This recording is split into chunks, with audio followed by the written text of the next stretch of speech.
Thomas Sankara. So this is, I've been, I loved Thomas Sankara ever since I think I was in my teen years. So Thomas Sankara is, according to me, and I would want anyone to contest it, he's the most revolutionary of all African leaders. No one comes close. I mean, his achievement dwarf those of Mandela. The only thing that a lot of people don't know about him, the only reason people don't know about him, number one, is because he is not liked by his enemies. Mandela, on the other hand, he's known by his enemies. So Thomas Sankara, the story of Thomas Sankara, man, reads like a beautiful movie. And you would ask yourself, even now, why you don't have blockbuster Hollywood movies. But they gave us Idi Amin, because you know what the Europeans want. They want us to think Idi Amin was the worst. In fact, they even jump Leopold, the murderer Leopold. They even put Idi Amin next to Adolf Hitler. That's how much they take us for granted. But anyway, continue to Thomas Sankara and why I love him. So Sankara,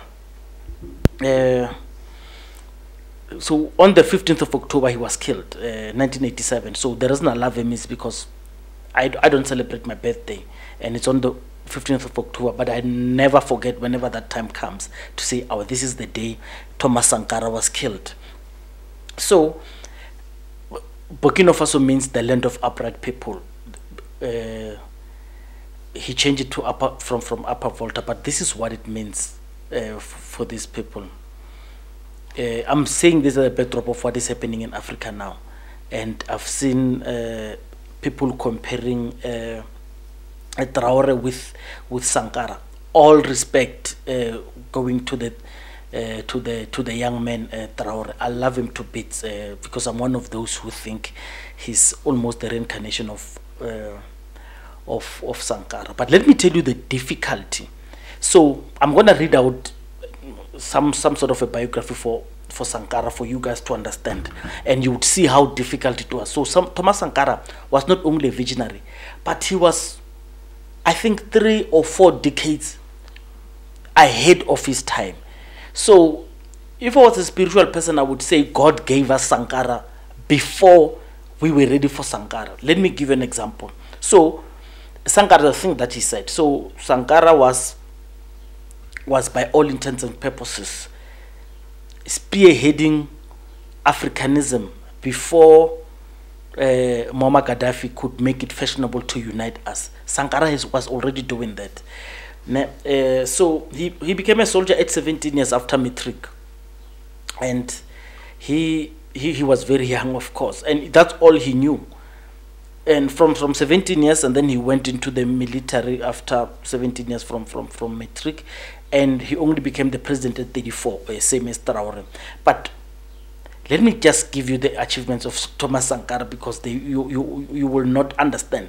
So, like all French countries, the French countries are ideally very poor. They are made to be poor because they must not have freedom to wake up and then start fighting the French. But like all French countries, the Upper Volta, which is Burkina Faso, was very poor, was very dry. And when he took over in 1947, well, like Traore, after 8 months, after they toppled someone, after 8 months, they came in when they were 34 years to take over government. But he planted, so Burkina Faso is at the edge of the Sahara Desert. But he planted 10 million trees to create a forest just to harbor the insect of the Sahara Desert. This was in the mid-80s, in the mid-1980s. He championed gender equality before anyone could do, before feminism could be fashionable. He championed it. The thing that ANC is doing in South Africa of gender parity, he already had that. He pushed it in society and in government to an extent that he even had pilots African pilots, female pilots. He had them. He stopped the genital mutilation and forced polygamy and underage marriages. He gave women high post in government. He was very revolutionary. So a certain day in September, he said, well, all men must swap roles and do what their women were doing. Can you imagine that? So we stopped being men on that day, but we become, because he was emphasizing on us feeling the shoes that women were walking, going to the market, making sure that you buy food with the minimal money that you have, you come back, you cook, you do anything. But I would understand why it would be controversial. And you could understand because he was radical. There's no one in a democracy who can be as radical and successful. You would have to be a dictator. That's why I hold Idi Amin in high regard, because he was a dictator when it was not fashionable. When I'm talking about dictator, I'm not talking about Museveni's and stuff. Those people are not dictators because they live in a democracy. They just abuse laws. I'm talking about a dictator who his final word takes, like Muammar Gaddafi. Muammar Gaddafi is successful because he was a dictator. And we must not shy away from admitting that dictatorship is not a bad thing, because they want to sell dictatorship that is a bad thing because they want democracy. Because with democracy, you open yourself up for capitalism. But anyway, so you know that word that I'm not going to use, that word was used during the hard lockdown that people do here. He did 2.5 million kids. I mean, by that he stopped meningitis, yellow fever, and measles, and lowered the mortality rate for kids. He did that by and improved the death rate of kids. 284 birth clinics across the country, and he did 84 pharmacies. This is the brilliance of Sankara. The literacy level, he took it from 13% when he took over. It was in 1983 when he took over, it was 13%. But the time he was done, it was 73%. 73% literacy rate from 13 in 4 years. That is 4 years. You know, but he of course, by doing all of this, he made himself an enemy of a lot of people. So he said no more portraits of leaders. You know, those tenders, you would understand. In South Africa, it's a tender. You get a tender. Whenever there's a change of government, someone gets into power, because they have to remove those pictures and put another one. It's money. So he said, cut it. He did not want people to chant his name. He drove, I'll just show pictures. He drove a humble Renault. He had no convoys. He said, and he's famous for this. He said, when you travel on plane, you don't take the first class. You just take the class that is available, economy. And because he said, we are going to arrive there at the same time. The poor and the rich and the influencers and the leaders, they are going to arrive in that destination at the same time, whether we are business class or whatever. And of course, like I said, you'll see why he wasn't popular. He had people wearing the Burkinabe uniform. They called them Sankaras because he wore that as well. He said people must wear it and they must wear it to work because it's Burkinabe thing, and people, civil servants did not like it and they hated him.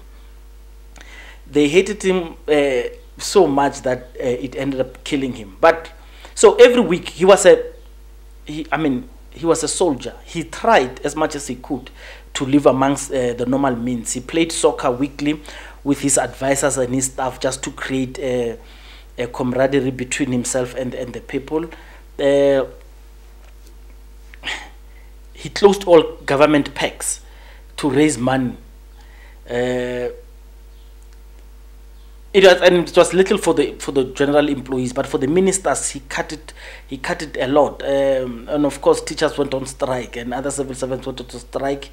And then after hours, if a minister wants to travel, wants to use the government stuff, because there were no Mercedes Benzes, he cut them out. If you wanted to use it, he said it's fine, you can use it, but you need permission. You must explain why you want to use your convoy, not really a convoy, your car after hours. And you will understand why the EFF attempted to do the Sankarism, but they could not do, because I mean, you cannot replicate Sankara. Sankara was so radical. What he did is, whenever you fly to another country, you will sleep at the consulate and save money on buying 5-star hotels. You sleep at the consulate. So the High Commission of your country, you'll check up there, you sleep there. If it was too expensive, he would even have people lying, or check the mattresses, lie on the ground, just because to save money, because he said the money that you are saving will go home to make money for the schools and stuff, because that's what he believed. He would save money by making people to sleep on the floor. You understand why he was hated. He did when he died in 1987, he did a lifestyle audit on himself. That lifestyle audit showed that his 2 kids attended public hospitals, and they went to public school. His parents still lived in the house, his family house, where he grew up. Much like Ipanete Mbeki, his mother continued to live a normal life. The mother of Sankara lived a normal life in the community, like Ipanete Mbeki, Thabo Mbeki's mother. Even when Mbeki was the president, she lived among the people in Educhwa, where Thabo Mbeki comes from, in the most humble beginnings. So that was the lifestyle audit he did, and his wife worked normally in a government job. There's this famous incident that I want to show, just because of, I want to show you how at odds was Ramokgopa. So when he was addressing a meeting, a public meeting, he saw this gentleman. So this guy was wearing a Levi. So he tells this boy that you are wearing a Levi. It comes from San Francisco. It's in the US. What you are actually doing, you are just advertising them for free. You paid to advertise them for free. It's not a Burkinabe thing. It's the American thing. It's even written San Francisco. That is just how he shows you that he hated it. And when he went to Africa to go African Parliament, OAU, he told them that he's wearing clothes that were done by the people of Burkina Faso and he told them, if you do not follow what I do, they're going to kill me. And this is why I think we are not ready, because you'll see all these other countries, Mali, Niger and stuff. Look, Nigeria has already started defecting. They wanted to support the French in doing them. But like I said, the teaching of Sankara said, we actually can produce food for our own countries. We don't need to beg, because anyone who gives you food controls you. So he declared he will not beg for food aid. And he embarrassed a lot of leaders who came, the French people, is it Jacques Chirac? I don't remember who was at the time. It's impossible to be a Democrat and want to do all these radical changes. And for that, he got killed. Dissidents get into trouble with their makers, and unfortunately, he cannot do it alone. He used tribunals to put people in line. He had vendettas, but those tribunals where people were marched in line, he had vendettas. People wanted to settle that. He cancelled unionists. He banned them, and he made them have committees. Political opposing parties, he jailed them. Because you cannot have democracy and want to do all these radical changes.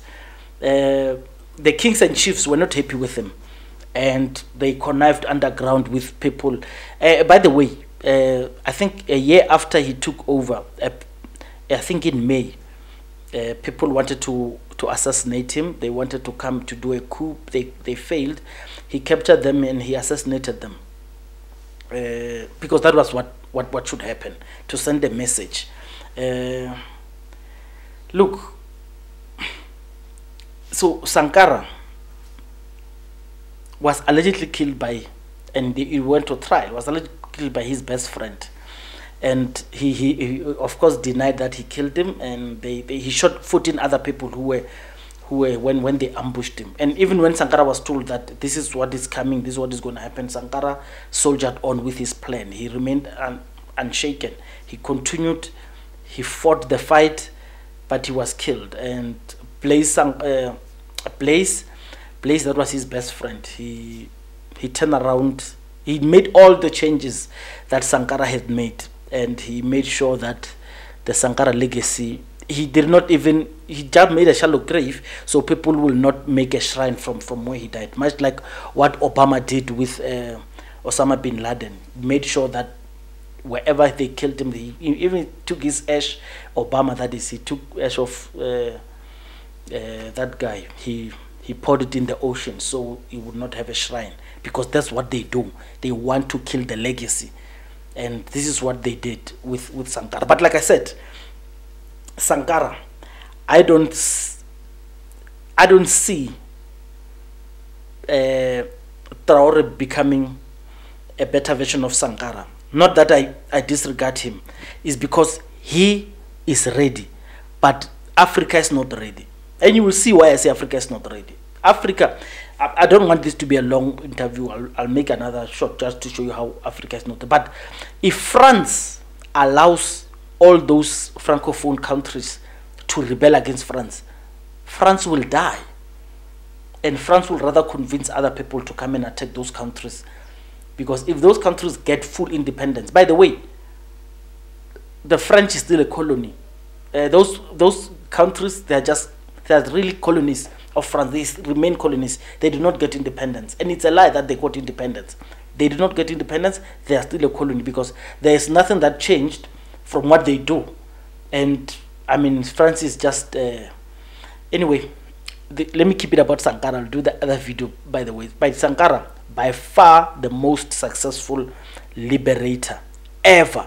It took him only 4 years to achieve the stuff that he achieved. Yeah, thank you.